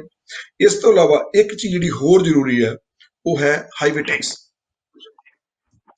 ਕਿਸੇ ਵੀ ਟਰੱਕ, ਕੋਈ ਵੀ ਟਰੱਕ ਜਿਹੜਾ ਸਾਲ ਦੇ ਵਿੱਚ 5000 ਮਾਈਲਸ ਤੋਂ ਉੱਪਰ ਚੱਲਦਾ ਹੈ, ਇਹਦੇ ਵਿੱਚ ਜਿਹੜੇ ਪੋਰਟ ਦੇ ਟਰੱਕ ਚੱਲਦੇ ਆ ਉਹ ਇਹਨਾਂ ਵਿੱਚ ਨਹੀਂ ਅਕਸਰ ਆਉਂਦੇ, ਉਹ ਇਹਨਾਂ ਵਿੱਚੋਂ ਐਗਜ਼ੈਂਪਟ ਹੋ ਜਾਂਦੇ ਆ। ਪਰ ਜਿਹੜੇ ਕੋਈ ਵੀ ਉਹ ਟਰੱਕ ਜਿਹੜਾ 5000 ਮੀਲ ਤੋਂ ਉੱਪਰ ਜਾਂਦਾ ਹੈ ਸਾਲ ਦੇ ਵਿੱਚ, ਉਸ ਟਰੱਕ ਵਾਸਤੇ ਇੱਕ ਹਾਈਵੇ ਯੂਜ਼ ਟੈਕਸ, ਜਿਹਨੂੰ ਅਸੀਂ ਆਮ ਭਾਸ਼ਾ ਦੇ ਵਿੱਚ 2290 ਵੀ ਕਹਿੰਦੇ ਆ, ਉਹ ਰਿਕੁਆਇਰਡ ਹੈ। ਉਹ ਫੈਡਰਲ ਟੈਕਸ ਹੈ, ਉਹਨੂੰ ਅਸੀਂ ਫੈਡਰਲ ਰੋਡ ਟੈਕਸ ਵੀ ਕਹਿ ਦਿੰਦੇ ਆ, ਉਹਨੂੰ ਫੈਡਰਲ ਹਾਈਵੇ ਟੈਕਸ ਵੀ ਅਸੀਂ ਉਹਨੂੰ ਕਹਿ ਦਿੰਦੇ ਆ। ਕਾਫੀ ਪ੍ਰਚਲਿਤ ਨਾਮ ਉਹਦੇ ਹੈਗੇ ਆ, ਪਰ ਜ਼ਿਆਦਾ ਜਿਹੜਾ ਉਹਦਾ ਨਾਮ, ਜਿਹੜਾ ਪੰਜਾਬੀ ਕਮਿਊਨਿਟੀ ਵਿੱਚ ਪ੍ਰਚਲਿਤ ਨਾਮ ਹੈਗਾ ਉਹ ਹੈਗਾ ਹਾਈਵੇ ਟੈਕਸ, ਜਾਂ ਉਹਨੂੰ 2290 ਕਿਹਾ ਜਾਂਦਾ। ਸੋ 2290 ਫਾਰਮ ਹੁੰਦਾ ਹੈ, ਆਈਰਸ ਦਾ ਫਾਰਮ ਹੈ, ਜਿਹਦੇ ਦੁਆਰਾ ਉਹ $550, ਉਹਦੇ ਵਿੱਚ ਕੋਈ ਵੀ ਵੇਟ ਦਾ ਫਰਕ ਨਹੀਂ ਹੈ। ਸੌਰੀ, ਜਿਹੜਾ 80,000 ਵੇਟ ਟਰੱਕ ਹੈਗਾ ਉਹਦੇ ਵਿੱਚ ਕਿਸ ਸਟੇਟ ਵਿੱਚ ਤੁਸੀਂ ਚੱਲਦੇ ਹੋ, ਕਿਸ ਸਟੇਟ ਵਿੱਚ ਨਹੀਂ ਜਾਂਦੇ, ਇਸ ਗੱਲ ਦਾ ਕੋਈ ਉਹਦਾ ਮਕਸਦ ਨਹੀਂ ਹੈ। ਉਹ $550, 80,000 ਵੇਟ ਜਿਹੜੇ ਟਰੱਕ ਹੈਗੇ ਗ੍ਰੋਸ ਵੇਟ ਕਰਦੇ ਆ, ਉਹਨਾਂ ਵਾਸਤੇ $550 ਜਿਹੜਾ ਡਾਲਰ ਹੈਗਾ ਹਰ ਸਾਲ ਪਰ ਟਰੱਕ। ਹਰੇਕ ਜਿਹੜਾ ਓਨਰ ਆਪਰੇਟਰ ਹੈ ਜਾਂ ਕੰਪਨੀ ਓਨਰ ਹੈ, ਉਹਨੂੰ ਜੁਲਾਈ 1 ਤੋਂ ਲੈ ਕੇ 31 ਅਗਸਤ ਦੇ ਵਿੱਚ ਇਹ ਪੇ ਕਰਨਾ ਹੁੰਦਾ ਹੈ। ਅਗਰ ਤੁਸੀਂ ਨਹੀਂ ਪੇ ਕਰਦੇ ਤਾਂ ਉਸ ਤੋਂ ਬਾਅਦ ਜਿਹੜੀ ਆ ਉਹ ਮੰਥਲੀ ਪੈਨਲਟੀ ਜਿਹੜੀ ਆ ਉਹ ਪੈਂਦੀ ਹੈ। ਸੋ ਮੋਟੇ ਰੂਪ ਵਿੱਚ ਇੰਨੇ ਗਲੋਬਲ ਟਰੱਕ ਪਰਮਿਟ ਦੀ ਜੇਕਰ ਗੱਲ ਕਰੀਏ ਤੇ ਗਲੋਬਲ ਟਰੱਕ ਪਰਮਿਟਸ ਹੈ ਜਿਹੜੇ ਤੁਸੀਂ ਸਾਰੇ ਪਰਮਿਟਸ ਦੱਸੇ ਨੇ, ਇਹ ਸਾਰਾ ਪਰਮਿਟਸ ਗਲੋਬਲ ਟਰੱਕ ਪਰਮਿਟਸ ਤੋਂ ਸ਼ਖਸ ਲੈ ਸਕਦਾ ਹੈ? ਹਾਂਜੀ ਬਲਿੰਦਰ ਸਿੰਘ ਜੀ, ਅਸੀਂ ਇਸ ਤੋਂ ਇਲਾਵਾ ਇਹ ਪਰਮਿਟਸ ਤਾਂ ਅਸੀਂ ਅਪਲਾਈ ਕਰਦੇ ਹਾਂ। ਉਸ ਤੋਂ ਇਲਾਵਾ ਤੁਹਾਡੇ ਅਸੀਂ ਹੋਰ ਬਹੁਤ ਸਾਰੇ ਖਿੱਤਿਆਂ ਵਿੱਚ ਤੁਹਾਡੀ, ਜਿਵੇਂ ਕੋਈ DOT ਦਾ ਆਡਿਟਸ ਆਉਂਦੇ ਹੈ, ਕੋਈ IRP ਦੇ ਆਡਿਟ ਹੈ, IFTA ਦੇ ਆਡਿਟਸ ਹੈਗੇ ਆ, ਇਹਨਾਂ ਵਿੱਚ ਅਸੀਂ ਸਾਰਾ ਕਸਟਮਰ ਦੀ ਹੈਲਪ ਕਰਦੇ ਹਾਂ। ਉਸ ਤੋਂ ਇਲਾਵਾ ਗਾਹੇ ਬਗਾਹੇ ਫੇਸਬੁੱਕ ਲਾਈਵ ਜਰੀਏ ਜਾਂ ਅਲੱਗ-ਅਲੱਗ ਤਰ੍ਹਾਂ ਦੇ ਸੈਮੀਨਾਰ ਕਰਕੇ ਜੋ ਵੀ ਕਰੰਟ ਸਿਚੁਏਸ਼ਨ ਹੁੰਦੀ ਹੈ ਕੈਲੀਫੋਰਨੀਆ ਸਟੇਟ ਦੀ ਜਾਂ ਫੈਡਰਲ ਦੀ, ਜਿਹੜੀ ਟਰਕਿੰਗ ਨੂੰ ਕਿਸੇ ਤਰ੍ਹਾਂ ਵੀ ਅਫੈਕਟ ਕਰਦੀ ਹੈ, ਸਾਡੀ ਹਮੇਸ਼ਾ ਤੋਂ ਕੋਸ਼ਿਸ਼ ਹੁੰਦੀ ਹੈ ਕਿ ਅਸੀਂ ਰਿਗਾਰਡਲੈਸ ਉਹ ਬੰਦਾ ਸਾਡੇ ਕੋਲੋਂ ਕੰਮ ਕਰਵਾਉਂਦਾ ਜਾਂ ਨਹੀਂ ਕਰਵਾਉਂਦਾ, ਅਸੀਂ ਇਸ ਗੱਲ ਦਾ ਕਦੀ ਵੀ ਫਰਕ ਨਹੀਂ ਰੱਖਦੇ। ਪਰ ਜਿਹੜੀ ਇਨਫੋਰਮੇਸ਼ਨ ਹੈ ਉਹ ਅਸੀਂ ਆਪਣੀ ਇਹ ਜ਼ਿੰਮੇਵਾਰੀ ਸਮਝਦੇ ਹਾਂ ਇੰਡਸਟਰੀ ਦੇ ਪ੍ਰਤੀ, ਕਿ ਅਸੀਂ ਜਿਹੜੀ ਸਹੀ ਜਾਣਕਾਰੀ ਹੈ ਉਹ ਹਰੇਕ ਕਲਾਇੰਟ ਤੱਕ, ਹਰੇਕ ਪੰਜਾਬੀ ਭਰਾ ਤੱਕ ਪਹੁੰਚੇ, ਤਾਂ ਕਿ ਉਹ ਬੇਸ਼ੱਕ ਜਿੱਥੋਂ ਮਰਜ਼ੀ ਕੰਮ ਕਰਵਾਉਂਦਾ ਹੋਵੇ, ਪਰ ਉਹ ਇਸ ਜਿਹੜੇ ਨਵੇਂ ਕੋਈ ਕਾਨੂੰਨ ਬਣਦੇ ਆ ਜਾਂ ਜਿਹੜੀ ਨਵੀਂ ਇਨਫੋਰਮੇਸ਼ਨ ਆ ਉਹ ਤੋਂ ਵਾਂਝਾ ਨਾ ਰਹਿ ਜਾਏ। ਔਰ ਦੂਸਰੀ ਜੀ ਗੱਲ ਇਹ ਹੈ ਕਿ ਅਸੀਂ ਆਪਣਾ ਟਰੈਕਿੰਗ ਸੌਫਟਵੇਅਰ ਬਣਾਇਆ ਹੋਇਆ, ਜਿਹਦੇ ਵਿੱਚ ਅਸੀਂ ਈਵਨ ਜਿਹੜੀਆਂ ਹੈਗੀਆਂ ਜਿਹੜੀਆਂ ਡਰਾਈਵਰਸ ਦੀਆਂ ਐਪਲੀਕੇਸ਼ਨ ਹਨ, ਡਰਾਈਵਰ ਦਾ ਸਾਰਾ ਜਿਹੜਾ ਕੰਪਲਾਇੰਸ ਸਿਸਟਮ ਹੈਗਾ, ਜਿਹਦੇ ਵਿੱਚ ਅਸੀਂ ਸਾਡੇ ਡਰਾਈਵਰ ਕੁਆਲੀਫਿਕੇਸ਼ਨ ਅਸੀਂ ਉਹਨੂੰ ਕਹਿੰਦੇ ਆ ਆਪਣੀ ਟੈਕਨੀਕਲ ਲੈਂਗੁਏਜ ਦੇ ਵਿੱਚ। ਪੰਜਾਬੀ ਵਿੱਚ ਅਸੀਂ ਉਹਨੂੰ ਆਮ ਜਿਹੜੀ ਕਹ ਲਓਗੇ ਲੇਮਨ ਲੈਂਗੁਏਜ ਹੈ, ਉਹਦੇ ਵਿੱਚ ਅਸੀਂ ਉਹਨੂੰ ਡਰਾਈਵਰ ਫਾਈਲਾਂ ਕਹਿੰਦੇ ਆ। ਸੋ ਉਹ ਡਰਾਈਵਰ ਫਾਈਲਾਂ ਵਗੈਰਾ ਕੰਪਲੀਟ ਕਰਨ ਵਾਸਤੇ, ਡਰਾਈਵਰ ਦੀਆਂ ਬੈਕਗਰਾਊਂਡ ਚੈੱਕ ਕਰਨ ਵਾਸਤੇ ਅਸੀਂ ਖਾਸ ਤੌਰ ਤੇ ਆਪਣਾ ਇੱਕ ਸੌਫਟਵੇਅਰ ਡਿਜ਼ਾਈਨ ਕੀਤਾ ਹੋਇਆ ਹੈ, ਔਰ ਬਹੁਤ ਸਾਰੇ ਕਸਟਮਰ ਉਹਨੂੰ ਯੂਜ਼ ਕਰਦੇ ਆ, ਔਰ ਉਹ ਬੜਾ ਹੀ DOT ਦੇ ਆਡਿਟ ਕਰਾਉਣ ਵਾਸਤੇ ਉਹ ਬੜਾ ਹੀ ਫਾਇਦੇਮੰਦ ਹੈ। ਔਰ ਇਸ ਤਰ੍ਹਾਂ ਅਸੀਂ ਕੋਈ ਵੀ ਜਿਹੜੀ ਟਰਕਿੰਗ ਇੰਡਸਟਰੀ ਦੇ ਨਾਲ ਸੰਬੰਧਿਤ ਕਿਸੇ ਵੀ ਕਿਸਮ ਦੀ ਜਿਹੜੀ ਹੈਗੀ ਆ ਜਾਣਕਾਰੀ ਮੁਹੱਈਆ ਵੀ ਕਰਵਾਉਂਦੇ ਆ। ਔਰ ਜਿਸ ਫੀਲਡ ਵਿੱਚ ਅਸੀਂ ਸਿੱਧੇ ਤੌਰ ਤੇ ਨਹੀਂ ਵੀ ਕੰਮ ਕਰਦੇ, ਜਿਵੇਂ ਇੰਸ਼ੋਰੈਂਸ ਹੈ, ਫਿਊਲ ਕਾਰਡਸ ਹਨ, ਕੋਈ ਫੈਕਟਰਿੰਗ ਦਾ ਕੰਮ ਹਨ, ਜਿਨ੍ਹਾਂ ਵਿੱਚ ਅਸੀਂ ਸਿੱਧੇ ਤੌਰ ਤੇ ਨਹੀਂ ਆਪ ਇਨਵੋਲਵ, ਅਸੀਂ ਅਸਿੱਧੇ ਤੌਰ ਤੇ ਕਸਟਮਰ ਦੀ ਈਵਨ ਟਰੱਕ ਬਾਏ ਕਰਨ ਵਾਸਤੇ, ਟਰੱਕ ਦੇ ਲੋਨ ਲੈਣ ਵਾਸਤੇ ਅਸੀਂ ਅਸਿੱਧੇ ਰੂਪ ਵਿੱਚ ਕਸਟਮਰਸ ਦੀ ਬਿਲਕੁਲ ਜਿੰਨੀ ਵੀ ਅਸੀਂ ਮਦਦ ਕਰ ਸਕਦੇ ਹਾਂ, ਅਸੀਂ ਉਹਦੇ ਵਿੱਚ ਕਰਨ ਦੀ ਕੋਸ਼ਿਸ਼ ਕਰਦੇ ਹਾਂ। ਅਮੂਮਨ ਦੇਖਿਆ ਜਾਂਦਾ ਹੈ ਟਾਂਡਾ ਸਾਹਿਬ ਕਿ ਜਦੋਂ ਵੀ ਕੋਈ ਅਸੀਂ ਬਿਜ਼ਨਸ ਨਵਾਂ ਸ਼ੁਰੂ ਕਰਦੇ ਹਾਂ, ਉਹਦੇ ਲਈ ਪਰਮਿਟਸ ਅਸੀਂ ਲੈਂਦੇ ਹਾਂ ਤਾਂ ਬਹੁਤ ਮੋਟਾ ਫਾਈਲ ਵਰਕ ਵਿੱਚ ਕੰਮ ਕਰਨਾ ਪੈਂਦਾ, ਪੇਪਰ ਵਰਕ ਜਿਹੜਾ ਹੁੰਦਾ ਬਹੁਤ ਜ਼ਿਆਦਾ ਹੁੰਦਾ ਹੈ। ਕਿ ਜਦੋਂ ਟਰਕਿੰਗ ਇੰਡਸਟਰੀ ਦੀ ਅਸੀਂ ਗੱਲ ਕਰ ਰਹੇ ਹਾਂ, ਔਰ ਤੁਸੀਂ ਬਹੁਤ ਵੱਖ ਵੱਖ ਤਰ੍ਹਾਂ ਦੇ ਜਿਹੜੇ ਪਰਮਿਟ ਦੱਸੇ ਨੇ, ਇਹਨਾਂ ਲਈ ਵੀ ਬਹੁਤ ਵੱਡਾ ਪੇਪਰ ਵਰਕ ਕਰਨਾ ਪੈਂਦਾ। ਹਾਂਜੀ, ਮੈਂ ਬਿਲਕੁਲ ਇਸ ਗੱਲ 'ਚ ਕੋਈ ਦੋ ਰਾਮਾ ਨਹੀਂ ਕਿ ਸਾਨੂੰ ਜਦੋਂ ਅਸੀਂ ਟਰਕਿੰਗ ਇੰਡਸਟਰੀ ਵਿੱਚ ਆਉਣਾ ਹੈ ਤਾਂ ਸਾਨੂੰ ਉਹਦੇ ਪੇਪਰ ਵਰਕ ਦੀ ਪ੍ਰੋਪਰ ਨੌਲੇਜ ਚਾਹੀਦੀ ਹੈ, ਕਿਹੜਾ ਪਰਮਿਟ ਕਦੋਂ ਐਕਸਪਾਇਰ ਹੁੰਦਾ, ਔਰ ਕਿਵੇਂ ਡਰਾਈਵਰ ਹਾਇਰ ਹੋਣਾ ਹੈ, ਕਿਵੇਂ ਟਰੱਕ ਦੀਆਂ ਜਿਹੜੀਆਂ ਬਿਟ ਇੰਸਪੈਕਸ਼ਨ ਕਰਵਾਉਣੀਆਂ, ਕਿਵੇਂ ਐਨੂਅਲ ਇੰਸਪੈਕਸ਼ਨ ਕਰਵਾਉਣੀਆਂ, ਇਹ ਸਾਰੇ ਜਿਹੜੇ ਕਨਸੈਪਟ ਹੈਗੇ ਆ ਸਾਡੇ ਦਿਮਾਗ ਦੇ ਵਿੱਚ ਬਹੁਤ ਚੰਗੀ ਤਰ੍ਹਾਂ ਕਲੀਅਰ ਹੋਣੇ ਚਾਹੀਦੇ ਆ। ਔਰ ਜੀ ਜੇਕਰ ਮੇਰਾ ਇਹ ਸੁਝਾਅ ਆ ਕਿ ਜੇਕਰ ਹੋ ਸਕੇ ਤੇ ਟਰੱਕ ਲੈਣ ਤੋਂ ਬਾਅਦ ਜਦੋਂ ਤੁਸੀਂ ਟਰੱਕ ਰੋਡ ਤੇ ਪਾਉਨੇ ਆ, ਜਾਂ ਉਸ ਤੋਂ ਪਹਿਲਾਂ ਜਾਂ ਪਹਿਲੇ ਕੋ ਮਹੀਨੇ 2 ਮਹੀਨੇ ਵਿੱਚ, ਜਿਹੜਾ ਵੀ ਕਲਾਇੰਟ ਜਾਂ ਜਿਹੜਾ ਵੀ ਟਰੱਕਰ ਵੀਰ ਜਾਂ ਜਿਹੜਾ ਵੀ ਓਨਰ ਜਿਹੜਾ ਹੈਗਾ ਆ, ਉਹਦਾ ਇਹ ਡਿਊਟੀ ਬਣਦੀ ਹੈ ਕਿ ਉਹ ਆਪਣੇ ਏਜੰਟ ਕੋਲ, ਜਿਹੜਾ ਵੀ ਉਹਦਾ ਏਜੰਟ ਆ, ਮੈਂ ਇਹ ਨਹੀਂ ਕਹਿ ਰਿਹਾ ਕਿ ਸਾਡੇ ਕੋਲ ਆਉਣ, ਜਿਹੜਾ ਵੀ ਉਹਦਾ ਏਜੰਟ ਆ ਉਹਦੇ ਕੋਲ ਆਪਣਾ ਘੰਟਾ 2 ਘੰਟੇ ਜਾ ਕੇ ਸਪੈਂਡ ਕਰਨ, 4 ਘੰਟੇ ਲਾਉਣ, ਔਰ ਉਹਦੇ ਕੋਲੋਂ ਸਾਰੀ ਇਹ ਜਾਣਕਾਰੀ ਲੈਣ ਕਿ ਕਿਹੜਾ ਪਰਮਿਟ ਮੈਨੂੰ ਕਦੋਂ ਜ਼ਰੂਰਤ ਪੈਣੀ ਹੈ, ਔਰ ਕਿਹੜੇ ਪਰਮਿਟ ਦੀ ਕਦੋਂ ਰਿਨਿਊਵਲ ਹੋਣੀ ਹੈ, ਕਿਹੜੀਆਂ ਕਿਹੜੀਆਂ ਗੱਲਾਂ ਦਾ ਮੈਂ ਖਿਆਲ ਰੱਖਣਾ, ਕਿਹੜੀ ਕਿਹੜੀ ਮੈਂ ਚੀਜ਼ ਨੋਟ ਡਾਊਨ ਕਰਨੀ। ਜਿਵੇਂ ਫੋਰ ਐਗਜ਼ਾਮਪਲ ਮਿਸਾਲ ਦੇ ਤੌਰ ਤੇ ਇਫਟਾ ਹੈ, ਇਹ ਫਿਊਲ ਟੈਕਸ ਅਸੀਂ ਹਰ ਕੁਆਟਰਲੀ ਫਾਈਲ ਕਰਨਾ ਹੁੰਦਾ ਆਪਣੇ ਸਟੇਟ ਨੂੰ, ਜਿਹੜੀ ਵੀ ਸਟੇਟ ਵਿੱਚ ਤੁਸੀਂ ਕੰਪਨੀ ਰਜਿਸਟਰਡ ਹੈਗੀ ਤੁਹਾਡੀ, ਔਰ ਇਹਦੇ ਵਾਸਤੇ ਤੁਹਾਨੂੰ ਖਾਸ ਤੌਰ ਤੇ ਆਪਣੀਆਂ ਮਾਈਲਸ ਔਰ ਆਪਣੇ ਗੈਲਨਸ ਜਿਹੜੇ ਆ, ਕਿਹੜੀ ਕਿਹੜੀ ਸਟੇਟ ਚੋਂ ਕਿੰਨੇ ਕਿੰਨੇ ਗੈਲਨਸ ਤੁਸੀਂ ਆਪਣੇ ਟਰੱਕ ਵਿੱਚ ਫਿਊਲ ਪਵਾਇਆ ਹੈਗਾ, ਔਰ ਕਿਹੜੇ ਸਟੇਟ ਦੇ ਵਿੱਚ ਕਿੰਨੀਆਂ ਮਾਈਲੇਜ ਤੁਸੀਂ ਜਿਹੜਾ ਆਪਣਾ ਟਰੱਕ ਰਨ ਕੀਤਾ ਹੈ, ਇਹ ਸਾਰੀਆਂ ਚੀਜ਼ਾਂ ਦਾ ਤੁਹਾਨੂੰ ਅਲੱਗ-ਅਲੱਗ ਕੱਲੇ-ਕੱਲੇ ਟਰੱਕ ਦਾ ਬਕਾਇਦਾ ਟਰੈਕ ਕਰਨਾ ਜ਼ਰੂਰੀ ਹੈ। ਬਹੁਤ ਸਾਰੇ ਸੱਜਣ ਨਹੀਂ ਟਰੈਕ ਕਰਦੇ, 3 ਮਹੀਨੇ ਬਾਅਦ ਜਦੋਂ ਇਫਟਾ ਭਰਨਾ ਹੁੰਦਾ ਹੈ ਜਾਂ ਆਡਿਟ ਹੁੰਦਾ ਹੈ ਤੇ ਉਹਨਾਂ ਨੂੰ ਕਾਫੀ ਵੱਡੇ ਜਿਹੜੀਆਂ ਪੈਨਲਟੀਜ਼ ਜਾਂ ਫਾਈਨ ਪੈਂਦੇ ਆ। ਸੋ ਮੈਂ ਸਮਝਦਾ ਕਿ ਕਿਸੇ ਵੀ ਟਰੱਕਰ ਨੂੰ ਚਾਹੀਦਾ ਹੈ ਕਿ ਉਹ ਪ੍ਰੋਪਰਲੀ ਆਪਣੇ ਏਜੰਟ ਨਾਲ ਜਾ ਕੇ ਕੰਸਲਟ ਕਰੇ, ਔਰ ਉਹਨੂੰ ਪੁੱਛੇ ਕਿ ਭਾਈ ਮੈਨੂੰ ਦੱਸ ਕੀ ਮੈਨੂੰ ਚਾਹੀਦਾ, ਤਾਂ ਕਿ ਭਵਿੱਖ ਵਿੱਚ ਐਸੀ ਕੋਈ ਵੀ ਪੈਨਲਟੀ ਜਾਂ ਜਿਹੜਾ ਫਾਈਨ ਹੈ ਜਿਹੜਾ ਕਿ ਆਦਮੀ ਦੀ ਅਫੋਰਡੇਬਿਲਿਟੀ ਤੋਂ ਉੱਪਰ ਜਾਵੇ, ਐਸਾ ਉਹ ਗਲਤੀ ਨਾ ਹੋਵੇ ਜਾਂ ਐਸਾ ਕੋਈ ਪੈਨਲਟੀ ਨਾ ਪਵੇ। ਬਿਲਕੁਲ ਬਿਲकुल। और टांडा साहब, क्योंकि अमेरिका विच तो चलो ट्रकिंग इंडस्ट्री ठीक है प्रफुल्लित हो ही रही है, पर जेकर कोई ट्रकिंग इंडस्ट्री विच आके अमेरिका तो बाहर जाना चाहता है, चाहे वो मैक्सीको वाल होवे या फिर कैनेडा वाल होवे, तो किवें जा सकता है, किहड़ियां तरह दी परमिशनस उसनूं लैणियां पैंदियां ने?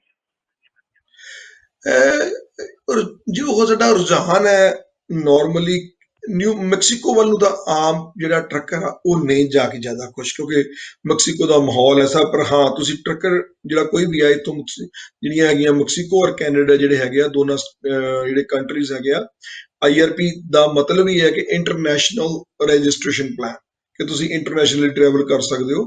ਕੈਨੇਡਾ ਨੂੰ ਜਾਣਾ ਜਿਹੜਾ ਗਵਰਨਮੈਂਟ ਨੇ ਬਹੁਤ ਸੌਖਾ ਬਣਾਇਆ ਹੈ। ਉਹਦਾ ਕਾਰਨ ਇਹ ਹੈ ਕਿ ਕੈਨੇਡਾ ਤੋਂ ਟਰੱਕ ਫ੍ਰੀਕੁਐਂਟਲੀ ਸਾਡੇ ਵੱਲ ਆਉਂਦੇ ਆ।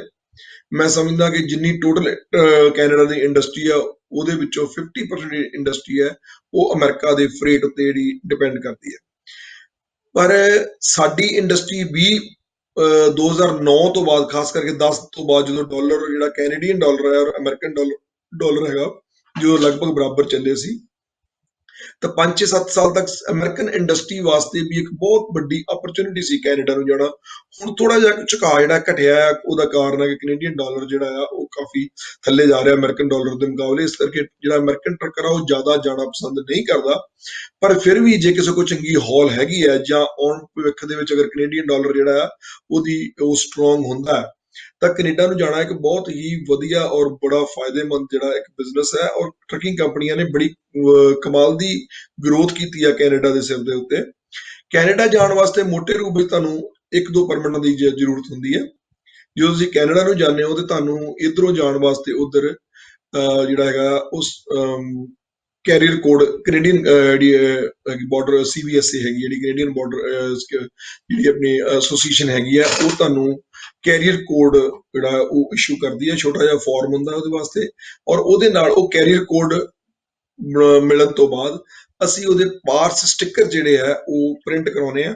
ਔਰ ਹਰੇਕ ਟਰੱਕ ਜਿਹਨੇ ਉਧਰ ਬਾਰਡਰ ਕ੍ਰਾਸ ਕਰਨਾ ਹੈ, ਹਰੇਕ ਵਾਰੀ ਹਰੇਕ ਬਿੱਲ ਆਫ ਲੀਡਿੰਗ ਦੇ ਉੱਤੇ ਉਹ ਪਾਰਸ ਸਟਿੱਕਰ ਜਿਹੜਾ ਆ ਉਹ ਲੱਗ ਕੇ ਉਹਦੀ ਬਾਰਡਰ ਜਿਹੜੀ ਕਲੀਅਰੈਂਸ ਹੁੰਦੀ ਹੈ ਕਸਟਮ ਤੋਂ। ਸੋ ਇੱਕ ਤਾਂ ਉਹਦੀ ਇਹ ਜ਼ਰੂਰਤ ਹੈ ਕਿ ਹਰੇਕ ਲੋਡ ਜਿਹੜਾ ਇਧਰੋਂ ਕੈਨੇਡਾ ਨੂੰ ਜਾਏਗਾ ਉਹ ਕੈਰੀਅਰ ਕੋਡ ਦੇ ਉੱਤੇ ਤੁਹਾਡੇ ਕਲੀਅਰੈਂਸ ਉਹਦੀ ਜਿਹੜੀ ਹੈ ਕਸਟਮ ਕਲੀਅਰੈਂਸ ਹੋਏਗੀ। ਨੰਬਰ 2 ਦੇ ਉੱਤੇ ਹਰੇਕ ਟਰੱਕ ਦਾ ਜਿਹੜਾ ਮੈਨੀਫੈਸਟ ਬਣਦਾ ਹੈ, ਹਰੇਕ ਗੇੜੇ ਦਾ, ਹਰੇਕ ਕਹਿ ਲਓ ਕਿ ਹਰੇਕ ਬਿੱਲ ਆਫ ਲੀਡਿੰਗ ਦਾ, ਜਿੰਨੇ ਵੀ ਬਿੱਲ ਆਫ ਲੀਡਿੰਗ ਹੈ, ਜੇ ਅਗਰ ਉੱਥੇ 2 ਜਾਂ 3 ਜਾਂ 4 ਡ੍ਰੌਪ ਹਨ ਤੇ ਉਹਨਾਂ ਸਾਰਿਆਂ ਦੇ ਅਲੱਗ-ਅਲੱਗ ਜਿਹੜੇ ਆ ਉਹ ਮੈਨੀਫੈਸਟ ਬਣਦੇ ਆ। ਸੋ ਮੋਟੇ ਰੂਪ ਵਿੱਚ ਲੋਡ ਕਰਨ ਤੋਂ ਬਾਅਦ ਇਹ ਦੋਨੇ ਫਾਰਮੈਲਿਟੀ ਸ਼ੁਰੂ ਹੁੰਦੀਆਂ, ਕਸਟਮ ਕਲੀਅਰੈਂਸ ਵੀ ਔਰ ਮੈਨੀਫੈਸਟ ਵੀ। ਮੈਨੀਫੈਸਟ ਬੇਸਿਕਲੀ ਇੱਕ ਤੁਹਾਡਾ ਡਿਟੇਲ ਹੈਗੀ ਹੈ ਜਿਹੜੀ ਤੁਸੀਂ ਕਸਟਮਰ ਨੂੰ ਇਲੈਕਟ੍ਰੋਨਿਕਲੀ ਡਿਪਾਰਟਮੈਂਟ ਨੂੰ ਸਬਮਿਟ ਕਰਦੇ ਹੋ, ਤੇ ਕਸਟਮ ਜਿਹੜਾ ਆ ਉਹ ਤੁਹਾਨੂੰ ਉੱਥੇ ਖੜੇ ਕਰਕੇ ਜਾਂ ਬਾਰਡਰ ਦੇ ਉੱਤੇ ਖੜੇ ਹੋ ਕੇ ਤੁਹਾਨੂੰ 2-3 ਘੰਟੇ ਆਪਣੇ ਖਰਾਬ ਨਹੀਂ ਕਰਨੇ ਪੈਂਦੇ। ਸੋ ਤੁਹਾਡੀ ਕਲੀਅਰੈਂਸ ਜਿਹੜੀ ਆ ਉਹ ਜਲਦੀ ਹੋ ਜਾਂਦੀ ਆ। ਐਸੇ ਤਰ੍ਹਾਂ ਕੈਨੇਡਾ ਤੋਂ ਅਗਰ ਤੁਸੀਂ ਇੱਧਰ ਆਉਣਾ ਆ ਲੋਡ ਚੱਕ ਕੇ ਉਹ ਅਮਰੀਕਾ ਵਾਲੇ ਪਾਸੇ, ਤੇ ਫਿਰ ਸਾਨੂੰ ਸਕੈਕ ਕੋਡ ਦੀ ਜ਼ਰੂਰਤ ਪੈਂਦੀ ਹੈ। ਉਹ ਇੱਕ ਅਲੱਗ ਪਰਮਿਟ ਹੁੰਦਾ ਸਕੈਕ ਕੋਡ, ਉਹਦੇ ਵਿੱਚ ਪੈਪਸ ਸਟਿੱਕਰ ਬਣਾਏ ਜਾਂਦੇ ਆ, ਜਿਵੇਂ ਉਹ ਚ ਪਾਰਸ ਸਟਿੱਕਰ ਬਣਦੇ ਹਨ, ਇਹ ਚ ਪੈਪ ਸਟਿੱਕਰ ਬਣਦੇ ਹਨ। ਔਰ ਸੇਮ ਬਾਕੀ ਫਾਰਮੈਲਿਟੀ ਜਿਹੜੀ ਉਸੇ ਤਰ੍ਹਾਂ ਹੀ ਬਾਰਡਰ ਕਲੀਅਰੈਂਸ ਹੁੰਦੀ ਹੈ, ਉਸੇ ਤਰ੍ਹਾਂ ਹੀ ਉਹਦਾ ਜਿਹੜਾ ਹੈਗਾ ਮੈਨੀਫੈਸਟ ਬਣਦਾ। ਸੋ ਕੈਨੇਡੀਅਨ ਇੱਥੋਂ ਕੈਨੇਡਾ ਜਾਣਾ ਕੋਈ ਬਹੁਤ ਜ਼ਿਆਦਾ ਔਖਾ ਕੰਮ ਨਹੀਂ ਹੈ। ਕੋਈ ਬਹੁਤ ਥੋੜੇ ਜਿਹੇ 2 ਪਰਮਿਟ ਜਿਹੜੇ ਹੈਗੇ ਆ ਉਹ ਸਾਨੂੰ, ਅਗਰ ਅਸੀਂ ਉਹਨਾਂ ਨੂੰ ਉੱਤੇ ਪ੍ਰੋਪਰ ਵਰਕ ਕਰਦੇ ਆ, ਤਾਂ ਸਾਡੇ ਲਈ ਕੈਨੇਡਾ ਜਾਣਾ ਜਿਹੜਾ ਬਹੁਤ ਵੱਡਾ ਟਾਸਕ ਨਹੀਂ ਹੈ। ਜੀ, ਪਰ ਟਾਂਡਾ ਸਾਹਿਬ, ਜੇਕਰ ਕੁੱਲ ਮਿਲਾ ਕੇ ਵੇਖਿਆ ਜਾਏ ਤਾਂ ਟਰੱਕਿੰਗ ਇੰਡਸਟਰੀ ਵਿੱਚ ਲੋਕ ਆਉਣਾ ਤਾਂ ਚਾਹੁੰਦੇ ਨੇ, ਔਰ ਕਿਉਂਕਿ ਦੂਸਰਿਆਂ ਨੂੰ ਪ੍ਰਫੁੱਲਤ ਹੁੰਦੇ ਦੇਖਦੇ ਨੇ ਤਾਂ ਉਹਦਾ ਮਨ ਵੀ ਉਹਨਾਂ ਦਾ ਬੜਾ ਕਰਦਾ ਹੈ ਕਿ ਅਸੀਂ ਵੀ ਆਪਣੇ ਟਰੱਕ ਪਾਈਏ, 1 ਤੋਂ 2 ਕਰੀਏ, 2 ਤੋਂ 10 ਕਰੀਏ, ਔਰ 10 ਤੋਂ ਫਿਰ 100 ਤੱਕ ਲੈ ਕੇ ਜਾਈਏ। ਪਰ ਸ਼ੁਰੂਆਤੀ ਤੌਰ ਤੇ ਜਿਵੇਂ ਤੁਸੀਂ ਦੱਸਿਆ ਕਿ ਕਿਹੜੀਆਂ ਅੜਚਨਾਂ ਆਉਂਦੀਆਂ ਨੇ, ਬਹੁਤ ਬਖੂਬੀ ਤੁਸੀਂ ਦੱਸਿਆ, ਔਰ ਕਿਹੜੇ ਪਰਮਿਟਸ ਲੈਣੇ ਚਾਹੀਦੇ ਨੇ ਇਹ ਵੀ ਤੁਸੀਂ ਬੜਾ ਬਖੂਬੀ ਦੱਸਿਆ। ਪਰ ਤੁਹਾਡੇ ਤੋਂ ਇਹ ਵੀ ਜ਼ਰੂਰ ਜਾਣਨਾ ਚਾਹਾਂਗੇ ਕਿ ਲੋਕਾਂ ਕੋਲ, ਕਿਉਂਕਿ ਜਦੋਂ ਅਮਰੀਕਾ ਵਿੱਚ ਆਉਂਦੇ ਨੇ ਜਾਂ ਕੋਈ ਨਵਾਂ ਬਿਜ਼ਨਸ ਸ਼ੁਰੂ ਕਰਨਾ ਚਾਹੁੰਦੇ ਨੇ ਤਾਂ ਉਹਨਾਂ ਕੋਲ ਬੜੇ ਗਿਣੇ ਮਿੱਥੇ ਹੀ ਪੈਸੇ ਹੁੰਦੇ ਨੇ, ਤਾਂ ਘੱਟੋ ਘੱਟ ਜਿਹੜਾ ਕੋਈ ਬਿਜ਼ਨਸ ਹੈਗਾ ਟਰੱਕਿੰਗ ਇੰਡਸਟਰੀ ਦਾ, ਜਿਹੜਾ ਸਟਾਰਟ ਕਰਨ ਦਾ ਬਿਜ਼ਨਸ ਹੈ, ਸ਼ੁਰੂਆਤੀ ਬਿਜ਼ਨਸ ਜਿਹੜਾ ਦੌਰ ਹੁੰਦਾ, ਅਮੂਮਨ ਕਿੰਨੇ ਕੁ ਪੈਸੇ ਚਾਹੀਦੇ ਨੇ ਇੱਕ ਸ਼ਖਸ ਕੋਲ?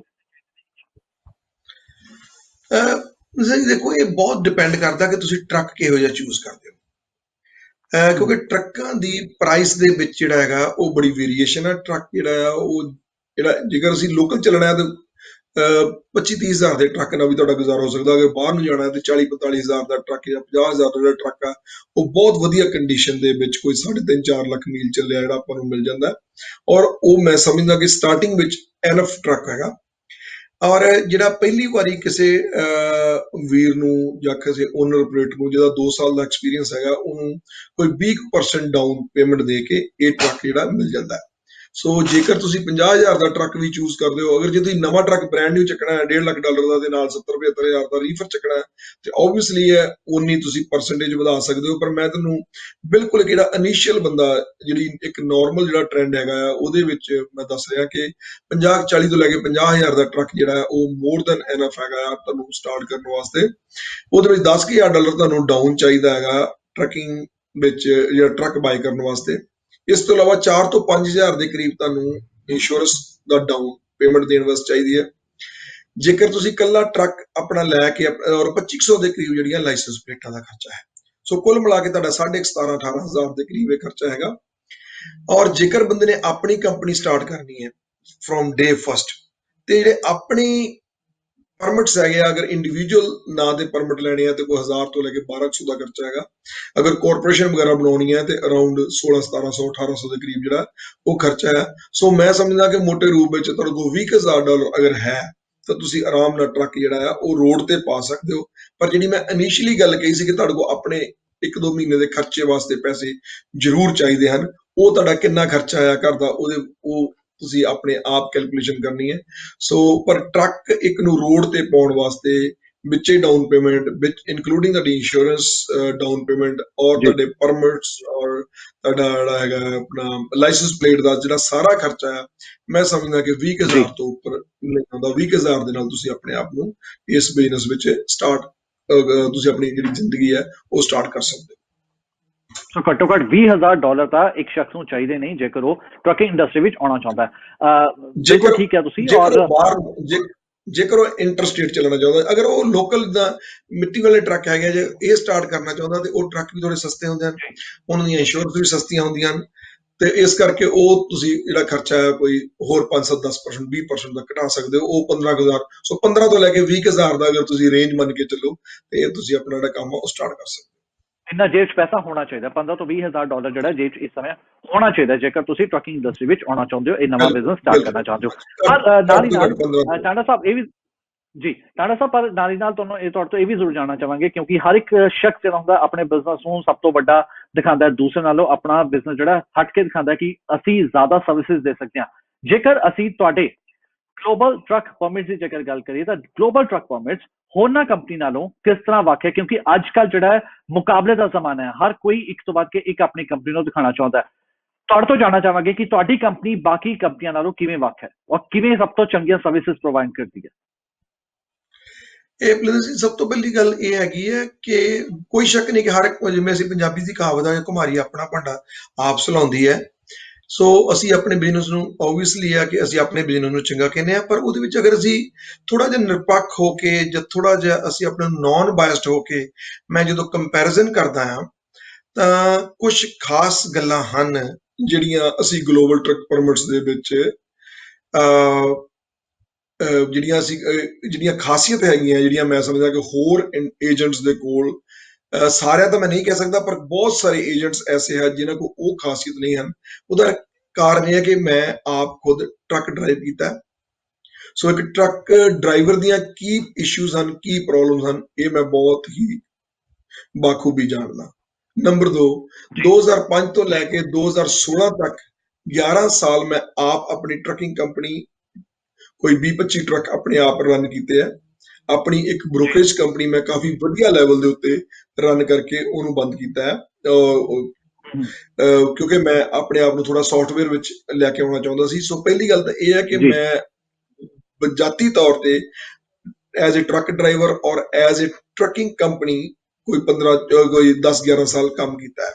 ਸੋ ਮੈਂ ਇੱਕ ਟਰੱਕਰ ਦੇ ਜਾਂ ਇੱਕ ਟਰੱਕਿੰਗ ਕੰਪਨੀ ਦੇ ਜਿਹੜੇ ਮਜਬੂਰੀਆਂ ਹਨ ਜਾਂ ਜਿਹੜੀਆਂ ਉਹਨਾਂ ਦੀਆਂ ਔਕੜਾਂ ਹਨ ਜਾਂ ਜਿਹੜੀਆਂ ਉਹਨਾਂ ਨੂੰ ਉਹਨਾਂ ਦੇ ਰਸਤੇ 'ਚ ਆਉਣ ਵਾਲੇ ਹਰਡਲਸ ਹਨ, ਮੈਂ ਉਹ ਸਾਰੇ ਆਪ ਪਾਰ ਕਰਕੇ ਦੇਖਿਆ ਔਰ ਆਪ ਉਹਨਾਂ ਵਿੱਚ ਦੀ ਲੰਘਿਆ। ਇਸ ਕਰਕੇ ਮੈਂ ਟਰੱਕਰ ਦੇ ਜਗ੍ਹਾ ਹੋ ਕੇ ਆਪਣੇ ਆਪ ਨੂੰ ਸੋਚ ਸਕਦਾ ਹਾਂ। ਮੈਂ ਜਿਵੇਂ ਇੰਗਲਿਸ਼ ਦੀ ਕਹਾਵਤ ਹੈ ਕਿ put your feet in his shoes, ਮੈਂ ਆਪਣੇ ਪੈਰ ਜਿਹੜੇ ਉਹਨਾਂ ਦੇ ਜੁੱਤਿਆਂ 'ਚ ਪਾ ਕੇ ਦੇਖਦਾ ਔਰ ਮੈਂ ਸਮਝਦਾ ਕਿ ਮੈਂ ਕਿਵੇਂ ਇਹਨਾਂ ਦੀ ਹੈਲਪ ਕਰਨੀ ਹੈ। ਮੈਂ ਹਮੇਸ਼ਾ ਉਹਨਾਂ ਨੂੰ ਤਸਵੀਰ ਦੇ ਉਸ ਪਾਰ ਨਹੀਂ ਦੇਖਦਾ, ਮੈਂ ਉਹਨਾਂ ਨੂੰ ਟੇਬਲ ਦੇ ਇਸ ਪਾਸੇ ਬੈਠ ਕੇ ਜਾਂ ਆਪ ਮੈਂ ਉਹਨਾਂ ਦੀ ਸਾਈਡ ਦੇ ਉੱਤੇ ਜਾ ਕੇ ਉਹਨਾਂ ਨੂੰ ਮੈਂ ਦੇਖਦਾ ਹਾਂ ਔਰ ਮੈਂ ਉਹਨਾਂ ਦੀ ਦਰਦ ਨੂੰ ਮਹਿਸੂਸ ਕਰਦਾ। ਨੰਬਰ 1। ਨੰਬਰ 2, ਮੈਂ ਇੰਜੀਨੀਅਰਿੰਗ ਕੀਤੀ ਹੈ, ਮੇਰਾ ਆਪਣਾ ਜਿਹੜੀ ਬੈਕਗਰਾਊਂਡ ਇੰਜੀਨੀਅਰਿੰਗ ਹੋਣ ਕਰਕੇ ਅਸੀਂ ਬਹੁਤ ਕੁਝ ਜਿਹੜਾ ਹੈਗਾ ਉਹਨੂੰ ਇਲੈਕਟ੍ਰੋਨਿਕਲੀ ਹੈਂਡਲ ਕਰਦੇ ਹਾਂ। ਸਾਡਾ ਜ਼ਿਆਦਾ ਕੰਮ ਜਿਹੜਾ ਹੈ ਉਹ ਪੇਪਰਲੈਸ ਹੈ। ਸਾਡੇ ਸਿਗਨੇਚਰਸ ਵਗੈਰਾ ਸਾਰੇ ਪੇਪਰਲੈਸ ਹੁੰਦੇ ਆ। ਸਾਡੀ ਆਪਣੀ ਵੈਬਸਾਈਟ ਹੈਗੀ ਆ ਔਰ ਜਿਹਦੇ ਵਿੱਚ ਡਰਾਈਵਰ ਜਿਹੜਾ ਆ ਉਹ ਆਪਣੇ ਘਰੋਂ ਬੈਠਾ ਐਪਲੀਕੇਸ਼ਨ ਭਰ ਸਕਦਾ, ਸਾਡੀਆਂ ਪੇਮੈਂਟਸ ਕਰ ਸਕਦਾ, ਸਾਡੇ ਅਲਰਟਸ ਜਿਹੜੇ ਹੈਗੇ ਆ, ਕੋਈ ਵੀ ਜਿਹੜੀ ਟਰੱਕਿੰਗ ਕੰਪਨੀਆਂ ਉਹਨਾਂ ਦੇ ਕਿਹੜੇ ਪਰਮਿਟ ਕਦੋਂ ਐਕਸਪਾਇਰ ਹੋਣੇ ਆ, ਉਹਨਾਂ ਦੀਆਂ ਲਾਇਸੈਂਸ ਪਲੇਟਾਂ ਕਦੋਂ ਐਕਸਪਾਇਰ ਹੋ ਰਹੀਆਂ, ਉਹਨਾਂ ਦੇ ਜਿਹੜੇ ਜੂਸੀਆਰ ਕਦੋਂ ਐਕਸਪਾਇਰ ਹੋ ਰਿਹਾ, ਉਹਨਾਂ ਦਾ ਇਫਟਾ ਕਦੋਂ ਐਕਸਪਾਇਰ ਹੋ ਰਿਹਾ, ਉਹਨਾਂ ਦਾ 2290, ਉਹਨਾਂ ਦੀਆਂ ਸਟੇਟਮੈਂਟ ਆਫ ਇਨਫੋਰਮੇਸ਼ਨ, ਉਹਨਾਂ ਦੇ ਕਾਰਪੋਰੇਸ਼ਨ ਦੇ ਪੇਪਰ ਵਰਕ ਕਦੋਂ ਐਕਸਪਾਇਰ ਹੋ ਰਹੇ ਆ, ਉਹਨਾਂ ਦੇ MCS 150 ਜਿਹੜੇ DOT ਨਾਲ ਸੰਬੰਧਿਤ ਜਿਹੜੇ ਪੇਪਰ ਵਰਕ ਕਦੋਂ ਐਕਸਪਾਇਰ ਹੋ ਰਹੇ ਆ, ਉਹਨਾਂ ਦੇ 2290 ਦੀ ਡੇਟ ਕਦੋਂ ਹੈ। ਇਹ ਸਾਰੀਆਂ ਚੀਜ਼ਾਂ ਅਸੀਂ ਉਹਨਾਂ ਨੂੰ ਆਪ ਥਰੂ ਅਲਰਟ ਯਾਦ ਕਰਵਾਉਣੇ ਆ। ਮੇਰਾ ਖਿਆਲ ਆ ਸ਼ਾਇਦ ਹੀ ਏਜੰਟ ਕੋਈ ਕੈਲੀਫੋਰਨੀਆ ਵਿੱਚ ਐਸਾ ਹੋਵੇ ਜਿਹੜਾ ਇਲੈਕਟ੍ਰੋਨਿਕਲੀ ਆਪਣੇ ਸਾਰੇ ਕਲਾਇੰਟਸ ਨੂੰ ਟਾਈਮ ਟੂ ਟਾਈਮ ਇਹ ਚੀਜ਼ ਈਮੇਲ ਥਰੂ ਜਾਂ ਟੈਕਸਟ ਮੈਸੇਜ ਥਰੂ ਜਾਂ ਫੋਨ ਥਰੂ ਯਾਦ ਕਰਵਾਉਂਦਾ ਹੋਵੇ। ਅਸੀਂ ਘੱਟ ਤੋਂ ਘੱਟ 2 ਤੋਂ 3 ਫॉर ਐਗਜ਼ਾਮਪਲ ਜਿਹੜੀਆਂ ਅਪ੍ਰੈਲ ਮਹੀਨੇ ਦੀਆਂ ਰਿਨਿਊਬਲ ਹਨ ਪਲੇਟਾਂ ਦੀਆਂ, ਅਸੀਂ 1 ਅਪ੍ਰੈਲ ਨੂੰ ਈਮੇਲ ਕਰਦੇ ਹਾਂ, ਫਿਰ 10 ਅਪ੍ਰੈਲ ਨੂੰ ਈਮੇਲ ਕਰਦੇ ਹਾਂ, ਫਿਰ 20 ਅਪ੍ਰੈਲ ਨੂੰ ਈਮੇਲ ਕਰਦੇ ਹਾਂ, ਇਸ ਤੋਂ ਇਲਾਵਾ ਟੈਕਸਟ ਮੈਸੇਜ। ਸੋ ਅਸੀਂ ਕਿਉਂਕਿ ਸਾਡੇ ਜਿਹੜੇ ਬਹੁਤੇ ਟਰੱਕਰ ਆ ਉਹ ਰੋਡ ਤੇ ਹੋਣ ਕਰਕੇ ਅਸੀਂ ਇਹ ਜ਼ਿੰਮੇਵਾਰੀ ਸਮਝਦੇ ਹਾਂ ਕਿ ਟਰੱਕਰ ਨੂੰ ਕਿਵੇਂ ਅਸੀਂ ਉਸ ਰੋਡ ਦੇ ਉੱਤੇ ਰੱਖਣਾ ਹੈ, ਕਿਵੇਂ ਅਸੀਂ ਉਹਦੀ ਇੰਡਸਟਰੀ ਜਿਹੜਾ ਉਹਦਾ ਕਹਿ ਲਓ ਕਿ ਟਰੱਕ ਉਹਦਾ ਉਹ ਚੱਲਦਾ ਕਿਵੇਂ ਰੱਖਣਾ, ਇਹ ਅਸੀਂ ਆਪਣੀ ਇੱਕ ਇਖਲਾਕੀ ਡਿਊਟੀ ਸਮਝਦੇ ਹਾਂ। ਠੀਕ ਹੈ, ਸੋ ਬਹੁਤ ਬਹੁਤ ਸ਼ੁਕਰੀਆ ਟਾਂਡਾ ਸਾਹਿਬ, ਕਿਉਂਕਿ ਔਰ ਅਸੀਂ ਇਹ ਵੀ ਕਹਾਂਗੇ ਕਿ ਲਗਾਤਾਰ ਜਿਵੇਂ ਤੁਸੀਂ ਜਾਣਕਾਰੀ ਦਿੱਤੀ ਹੈ ਸਾਡੇ ਦਰਸ਼ਕਾਂ ਤੱਕ ਜ਼ਰੂਰ ਪਹੁੰਚੀ ਹੋਏਗੀ, ਔਰ ਉਹਨਾਂ ਟਰੱਕ ਡਰਾਈਵਰ ਤੱਕ ਵੀ ਪਹੁੰਚੀ ਹੋਏਗੀ ਜੋ ਕਿ ਇੱਕ ਟਰੱਕ ਤਾਂ ਜ਼ਰੂਰ ਚਲਾ ਰਹੇ ਨੇ ਪਰ ਆਪਣੀ ਕੰਪਨੀ ਸਟਾਰਟ ਕਰਨ ਬਾਰੇ ਸੋਚ ਰਹੇ ਨੇ, ਕਿਵੇਂ ਉਹ ਆਪਣੀ ਕੰਪਨੀ ਦੀ ਸ਼ੁਰੂਆਤ ਕਰ ਸਕਦੇ ਨੇ। ਇਸ ਪ੍ਰੋਗਰਾਮ ਦੇ ਥਰੂ ਇਸ ਪੂਰੇ ਪਿਛਲੇ ਜੋ ਇਸ ਸਮੇਂ ਵਿੱਚ ਜੋ ਮੈਂ ਸਵਾਲ ਕੀਤੇ ਨੇ, ਜ਼ਰੂਰ ਉਹਨਾਂ ਦੇ ਇਹੀ ਸਵਾਲ ਨੇ ਜੋ ਕਿ ਹਮੇਸ਼ਾ ਉਹਨਾਂ ਦੇ ਜ਼ਹਿਨ ਵਿੱਚ ਘੁੰਮਦੇ ਸਨ, ਜੋ ਉਹਨਾਂ ਨੂੰ ਅੱਜ ਉਹਨਾਂ ਦਾ ਜਵਾਬ ਵੀ ਮਿਲਿਆ ਹੋਏਗਾ ਤੁਹਾਡੇ ਦੇ ਜ਼ਰੀਏ। ਬਹੁਤ ਬਹੁਤ ਸ਼ੁਕਰੀਆ ਰਜਿੰਦਰ ਸਿੰਘ ਟਾਂਡਾ ਜੀ ਸਾਡੇ ਨਾਲ ਗੱਲਬਾਤ ਕਰਨ ਦੇ ਲਈ, ਔਰ ਉਮੀਦ ਕਰਦੇ ਹਾਂ ਕਿ ਆਉਣ ਵਾਲੇ ਸਮੇਂ ਵਿੱਚ ਵੀ ਅਸੀਂ ਜਦੋਂ ਤੁਹਾਡੇ ਤੋਂ ਸਮਾਂ ਮੰਗਾਂਗੇ ਤਾਂ ਸਾਨੂੰ ਜ਼ਰੂਰ ਤੁਸੀਂ ਆਪਣਾ ਸਮਾਂ ਦਿਓਗੇ, ਔਰ ਜੋ ਟਰੱਕ ਡਰਾਈਵਰ ਦੇ ਸਵਾਲ ਨੇ, ਜੋ ਟਰੱਕ ਟਰਾਂਸਪੋਰਟ ਕੰਪਨੀਆਂ ਦੇ ਸਵਾਲ ਨੇ, ਉਹਨਾਂ ਦਾ ਜਵਾਬ ਵੀ ਤੁਹਾਡੇ ਤੋਂ ਸਾਨੂੰ ਬਖੂਬੀ ਮਿਲੇਗਾ। ਯਾਦ ਕਰ ਸਕਦੇ ਹੋ ਇੱਥੋਂ ਤੱਕ ਕਿ ਮੈਂ ਜਿਵੇਂ ਸ਼ੁਰੂ ਵਿੱਚ ਵੀ ਕਿਹਾ ਸੀ ਕਿ ਇਹਦੇ ਨਾਲ ਕੋਈ ਫਰਕ ਨਹੀਂ ਪੈਂਦਾ ਕਿ ਕੋਈ ਆਦਮੀ ਸਾਡੀ ਇੰਡਸਟਰੀ ਸਾਡੇ ਆਫਿਸ ਚੋਂ ਕੰਮ ਕਰਵਾ ਰਿਹਾ ਜਾਂ ਨਹੀਂ ਕਰਵਾ ਰਿਹਾ। ਇਹਦੇ ਨਾਲ ਇਹ ਬਹੁਤ ਗੱਲਾਂ ਛੋਟੀਆਂ ਹਨ, ਔਰ ਜਿਹੜੀ ਸਾਡੀਆਂ ਸਰਵਿਸਿਜ਼ ਹਨ ਜਾਂ ਸਾਡਾ ਜਾਣਕਾਰੀ ਦੇਣਾ ਜਿਹੜਾ ਆ ਇਹ ਸਾਡਾ ਇਖਲਾਕੀ ਫਰਜ਼ ਆ, ਇਹਦਾ ਬਿਜ਼ਨਸ ਨਾਲ ਕੋਈ ਸੰਬੰਧ ਨਹੀਂ ਹੈ। ਸੋ ਅਸੀਂ ਹਮੇਸ਼ਾ ਹੀ ਰੈਡੀ ਰਹਿੰਦੇ ਹਾਂ, ਔਰ ਮੈਂ ਤੁਹਾਨੂੰ ਇਸ ਗੱਲ ਦਾ ਪ੍ਰੋਮਿਸ ਕਰਦਾ, ਇਸ ਗੱਲ ਦਾ ਵਾਅਦਾ ਕਰਦਾ ਕਿ ਤੁਹਾਨੂੰ ਜਦੋਂ ਵੀ ਮੇਰੀ ਕਦੀ ਵੀ ਜ਼ਰੂਰਤ ਪਵੇ ਮੈਂ ਬਿਲਕੁਲ ਤਨ ਔਰ ਮਨ ਦੇ ਨਾਲ ਤੁਹਾਡੇ ਨਾਲ ਹਾਜ਼ਰ ਹਾਂ। ਜੀ ਬਹੁਤ ਬਹੁਤ ਸ਼ੁਕਰੀਆ ਟਾਂਡਾ ਸਾਹਿਬ ਇਸ ਪੂਰੀ ਜਾਣਕਾਰੀ ਦੇ ਲਈ। ਸੋ ਤੁਸੀਂ ਵੇਖ ਰਹੇ ਸੀ ਸਾਡਾ ਖਾਸ ਪ੍ਰੋਗਰਾਮ ਨਜ਼ਰੀਆ, ਔਰ ਅੱਜ ਦਾ ਜੋ ਪ੍ਰੋਗਰਾਮ ਹੈ ਇਸੇ ਤੇ ਆਧਾਰਿਤ ਸੀ ਕਿ ਅਮਰੀਕਾ ਵਿੱਚ ਕਿਸ ਤਰ੍ਹਾਂ ਟਰੱਕਿੰਗ ਇੰਡਸਟਰੀ ਦਾ ਜਿਹੜਾ ਸਰੂਪ ਹੈ ਲਗਾਤਾਰ ਬਦਲਦਾ ਜਾ ਰਿਹਾ ਹੈ, ਅਤੇ ਆਉਣ ਵਾਲੇ ਸਮੇਂ ਵਿੱਚ ਜੇਕਰ ਤੁਸੀਂ ਟਰੱਕਿੰਗ ਇੰਡਸਟਰੀ ਵਿੱਚ ਆਉਣਾ ਚਾਹੁੰਦੇ ਹੋ ਤਾਂ ਤੁਹਾਨੂੰ ਕਿਹੜੀਆਂ ਗੱਲਾਂ ਦਾ ਖਾਸ ਧਿਆਨ ਜ਼ਰੂਰ ਰੱਖਣਾ ਚਾਹੀਦਾ ਹੈ। ਬਹੁਤ ਬਹੁਤ ਸ਼ੁਕਰੀਆ ਮੇਰੇ ਨਾਲ ਜੁੜਨ ਦੇ ਲਈ।